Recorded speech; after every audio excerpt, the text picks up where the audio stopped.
Hello! Welcome to Doodle Soup. It's a show you haven't seen before, unless you're watching in the future. Doodle Soup is a show about devouring your thoughts just before they devour you. But artistically. You'll get it in a second. But before we begin, I made a logo. I'm not a graphic designer, but I made a logo, and I think we should all look at it and be proud of it. Beautiful, isn't it? Anyway, let's get that crap off the screen. How does this even work?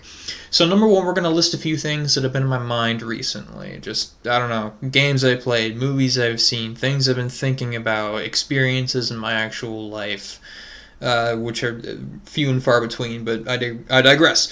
Number two, finding aspects of those things, elements that I want to explore. You know, those are going to be the ingredients that we're going to be smashing together as we mix them and make some new artwork. We make art on this channel. If that disappoints you, you can go. But for the rest of you, you can stay. Enjoy. And number four, we're going to figure out how to end this video because this is the first time I've done this and I have no idea what I'm going to do at the end. So, first thing, God of War 2018. I played this game a little while back and I enjoyed it a lot. I liked the story, I liked the gameplay. I did not like the puzzles, they kind of sucked. But we're not going to talk about that. What we are going to talk about is gods. Gods are very cool, they're very powerful, have amazing abilities, they're immortal, and they come with a lot of baggage, which is great for storytelling purposes. Number two, we got the axe throw and the catch. It's very satisfying to do in the game. I have thrown an axe in real life. I have not caught an axe in real life. I'm hoping to do so at some time in my life. Number three, Sigrun. When you defeat all the Valkyrie bosses in the game, you get to beat up their boss, Sigrun, and she is the best boss fight in the game. The most fun, the most kinetic. I had a ton of fun. And then the only thing left to do in the game was Niflheim, so I said, yeah, I'm done with this game. No thank you. Number two is depression. Been feeling a little sad lately. And, you know, that doesn't always make sense because things have been going pretty good in my life, but I fixate on all the fears and regrets and the mistakes, just ruminating on all the bad things in my life instead of all the things that are pretty good. Like, depression is almost never objective. I think it's fine. My life, there are bad things, sure, but mostly things are looking up. So instead of, looking at those things, I think of the bad things, and the bad things keep me stuck, and they make me procrastinate on whatever it is I need to be doing, including making this video, because this has been in production for a while. But we ball. Customers who ask for 1 pound of the cooked shrimp. It's on sale. This is not a particularly difficult task for me to do. It's not a particularly annoying task for me to do. There are much more annoying tasks that people ask me to do, like cutting off the skin from the salmon fillets, even though that's where all the flavor is. I work in a meat and seafood counter at a grocery store, by the way. Probably should preface that. And yeah, this is an irritating thing for me. Customers who want the 1 pound of the shrimp that's on sale.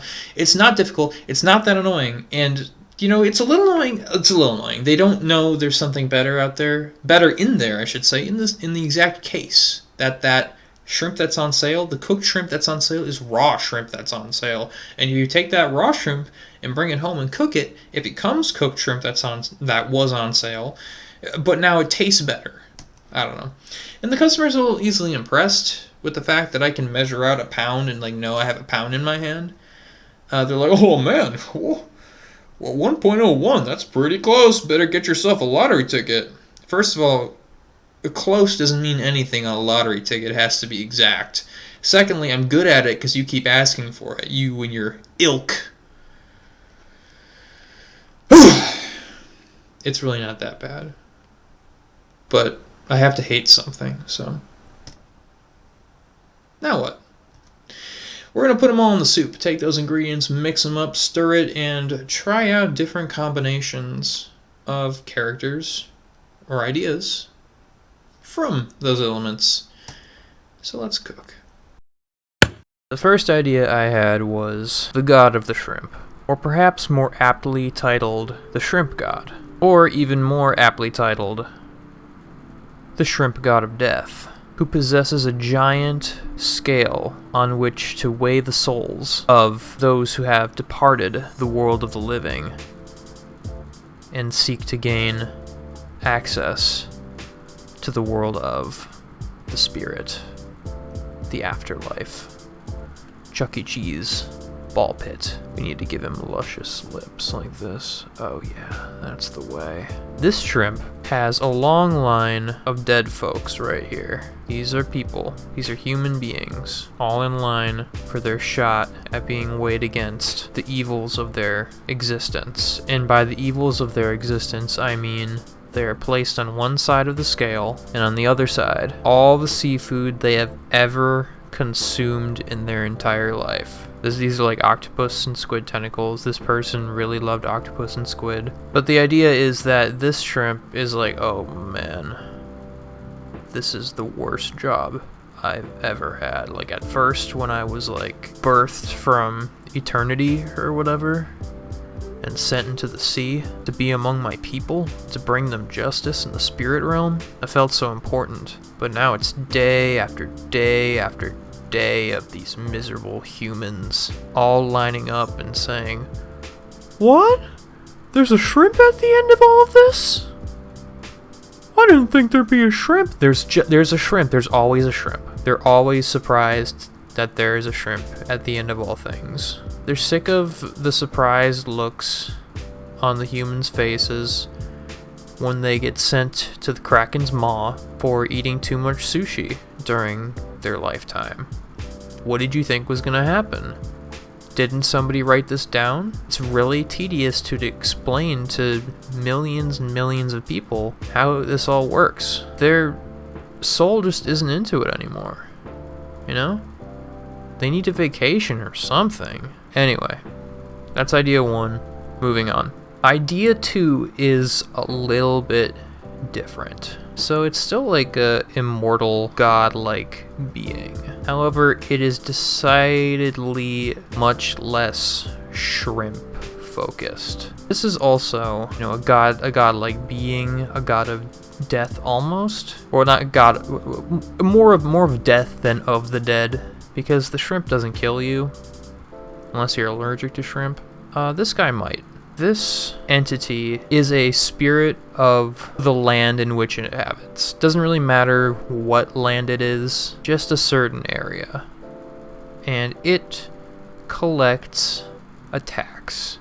It is an entity that the people dread, but not to the extent that, if it shows up, you are automatically screwed. The attacks that this feller collects, seems pretty fair. All depends on who you are, what you do, and what you have available. So what happens is that they visit each person or each family or each household or each kingdom even. The first time they visit you, it will sound a bit like a threat.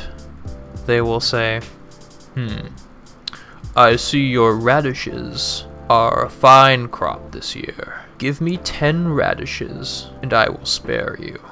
This radish farmer, rightfully shocked and appalled at the audacity that this thing would have to threaten you on your own land for a measly 10 radishes, will say, no.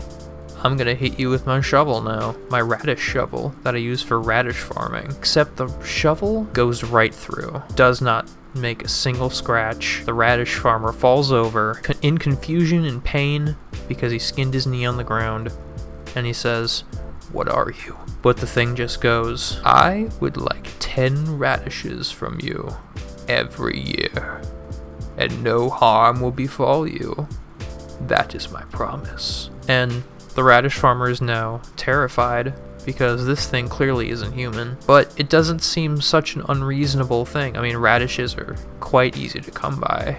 especially if you're a radish farmer. And with such a bountiful harvest, give him the 10 radishes and nothing will ever happen again. And so he says, okay, fine, deal. Takes the 10 radishes and keeps walking. And so it goes for every year after. This thing returns and says, I would like my 10 radishes, please. And the farmer gives them the radishes. Until one year, where the radish farmer has grown old, the radish farm has been passed on to someone else, and perhaps was mismanaged. 10 radishes have they not at the moment when this thing rolls around. And then it comes up and says, I would like my 10 radishes, please. And this new manager goes, excuse me, who are you? I'm sorry, we don't have your radishes. Please leave. I see.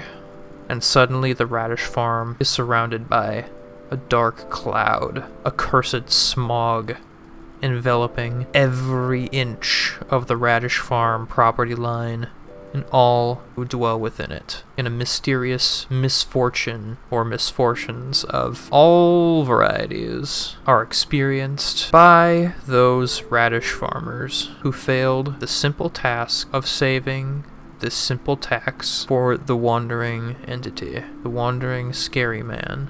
Sometimes this phenomena can even happen across generational lines, kingdoms even. Maybe 1,000 years ago, this thing came for a bushel of wheat, and 1,000 years later, it arrives during a mighty kingdom's wartime, or at least it used to be mighty. It has risen and fallen since, and it's on its decline. And because there is no bushel of wheat, the end of the kingdom is expedited by the mysterious curse. So the idea is that it's like a godlike being that wanders the land in search of very reasonable payment, I suppose. Not exactly confirmed what this payment is for. Every year I will stop by and you will give me one iPhone. You see, this is not unreasonable because this is an Apple store. There used to be an Apple cart here, but the Apple cart is gone. Anyway, that's idea do. Alright, time for idea number 3. And this one is possibly the best one yet, so hold on to your butts. This is a superhero with the greatest power that any hero has ever had. That's right, baby! It's Boomerang Shrimp. Boomerang Shrimp has the ability, the awesome godlike power, you could say, to boomerang shrimp. Oh yeah, we gotta put his initials up on his helmet. There he is, Boomerang Shrimp. What color the shrimp in? Ah! Now, what I'm about to say might surprise you, but Boomerang Shrimp is depressed. Yeah. Now you might be asking, well, how could Boomerang Shrimp possibly be depressed? He has the coolest power that any hero has ever had. What a great life. Of fighting crime with shrimp?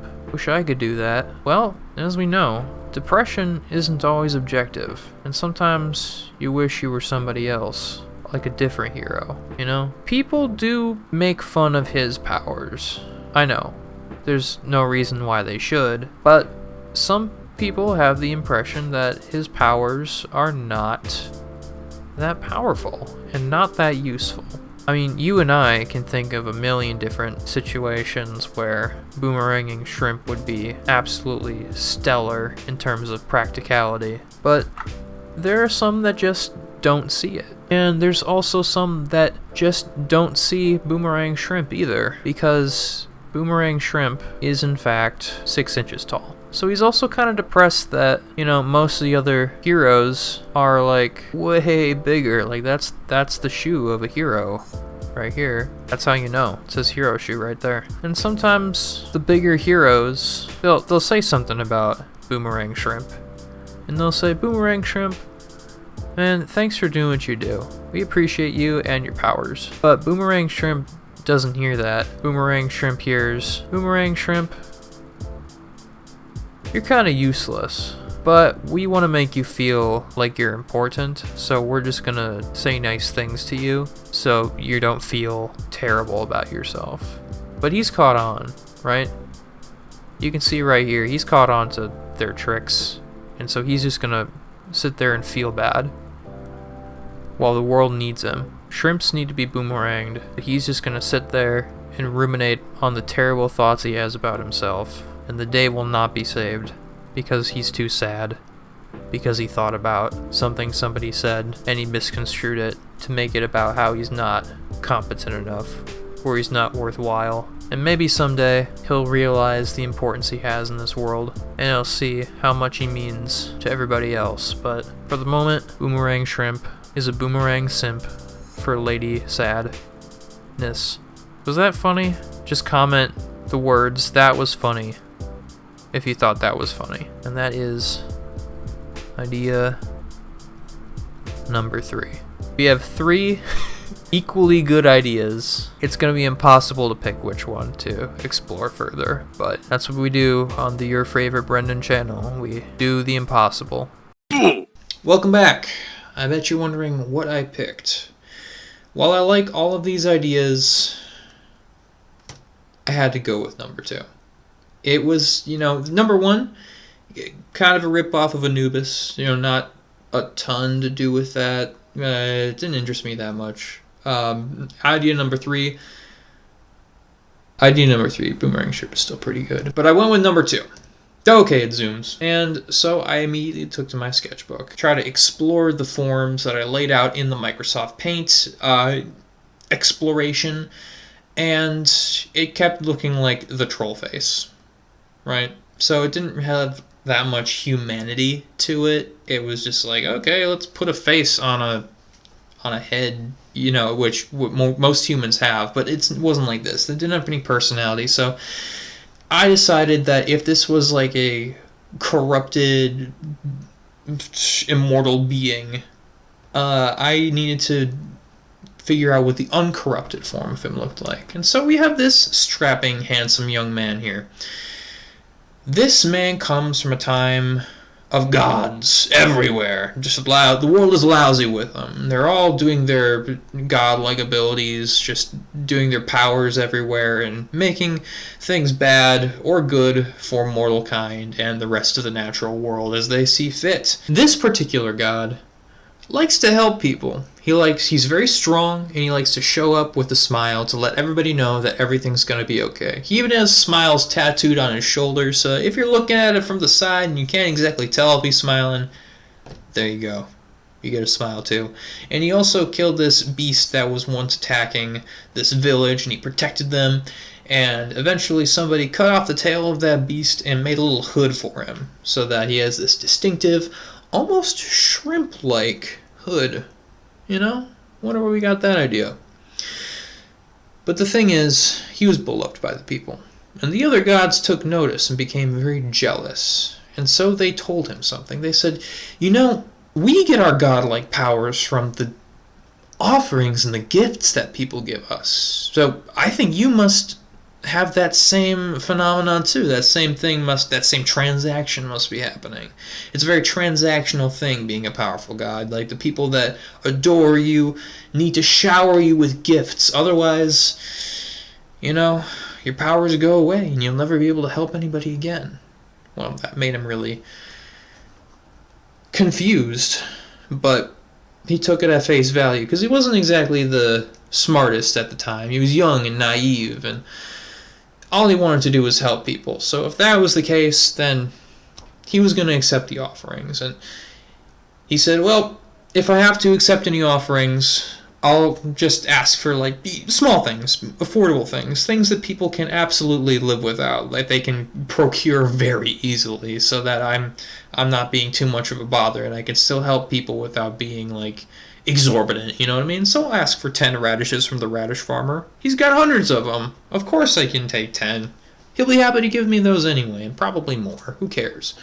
And so, for a while, he just, started to ask for more stuff, and people were like, okay, well, sure, I mean, that's reasonable. You've helped me more than I could. You saved my life. You saved everything about what I own, my family, my friends. So, of course, why wouldn't I help you and give you, a couple vegetables? That's fine. But then times went on, Years go past, hundreds, thousands even. And the gods are forgotten about. they're not gone entirely, but this one has a bit of an identity crisis. Because he has been wandering the world, helping as many people as he possibly can from all of the whatever creatures or plagues or other environmental disasters that have been happening. And people are forgetting to give him offerings, which means that bad things are going to happen to them. And so that stress of that responsibility and that feeling that there's nothing that he could do to prevent all of this horribleness from descending upon the mortals corrupted him. It made him confused and scared and stressed and anxious, and the only thing left about him was the smile. He got old. Okay. He got old. So, like I said before, from a design standpoint, I wanted to make him young so that I could turn him old and corrupted, and now he looks more like a person. A scarier person, but he looks like he's seen something, like he has a past.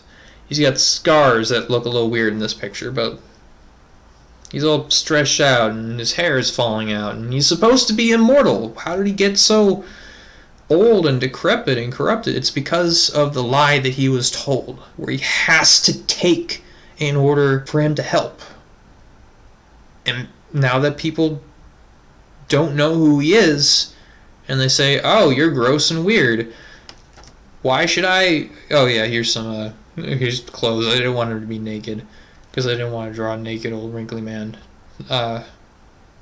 Nothing wrong with being an old wrinkly man, I just didn't want to draw it. Why should I give you 10 radishes? I don't even farm radishes. You're creepy. I don't want to talk to you. Please go away.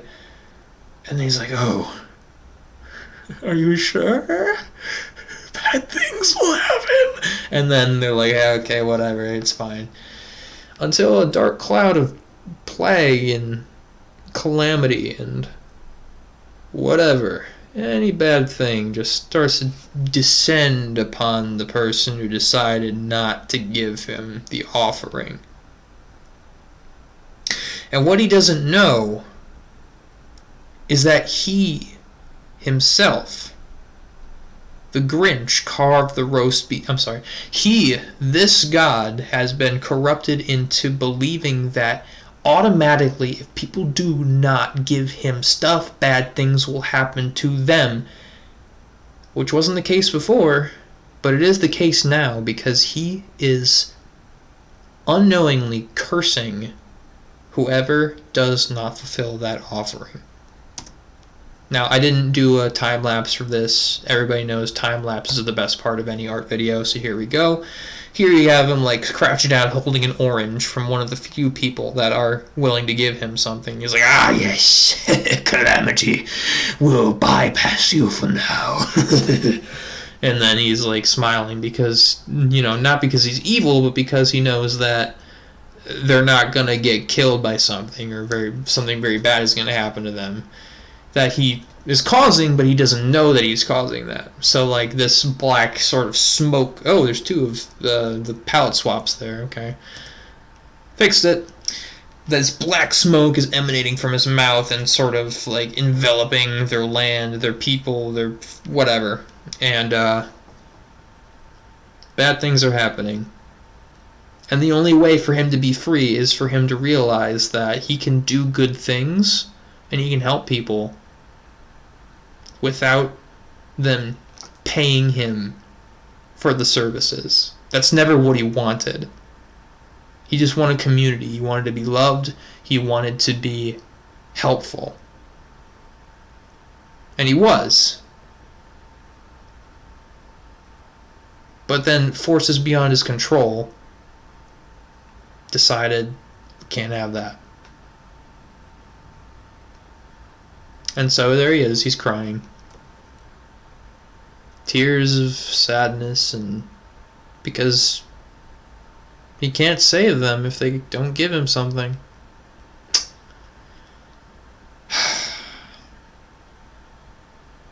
That's too bad, isn't it? That's the end of the video.